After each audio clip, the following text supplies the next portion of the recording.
আজকে তোমাদের সঙ্গে শেয়ার করব একটা ভয়াবহ তাপমাত্রা নিয়ে। হ্যাঁ বন্ধুরা, আজকে আলোচনা করব সূর্যের কোরের তাপমাত্রা নিয়ে। সূর্যের কোরের তাপমাত্রা হচ্ছে 1.5 কোটি ডিগ্রি সেলসিয়াস। যখন 1945 সালে আমেরিকা প্রথম নিউক্লিয়ার বম টেস্ট করে, যেখানে নিউক্লিয়ার বমটা ব্লাস্ট করানো হয়েছিল, সেই মাটিটার টেম্পারেচার কিন্তু 1.5 কোটি ডিগ্রি সেলসিয়াস হয়ে গেছিল, যেটা ছিল সূর্যের একদমই সমান সমান।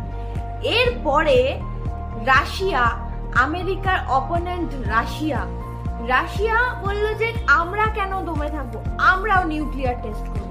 তারপরে 1965 সালে রাশিয়া নিউক্লিয়ার টেস্ট করে এবং তখন তাপমাত্রা হয়েছিল 10 কোটি ডিগ্রি সেলসিয়াস, যেটা সূর্যের তাপমাত্রা 7 গুণ বেশি ছিল। এরপরে সুইজারল্যান্ড, সেও বললো আমরাই বা কেন পিছিয়ে থাকবো, সেও কিন্তু নিউক্লিয়ার বম টেস্ট করা শুরু করলো। তার তাপমাত্রা তোমরা জাস্ট জানলে অবাক হয়ে যাবে। তাপমাত্রা ছিল 5 লাখ কোটি ডিগ্রি সেলসিয়াস। অনেকগুলো সূর্যকে এক জায়গায় করলে কিন্তু এই তাপমাত্রাটা বেরোবে।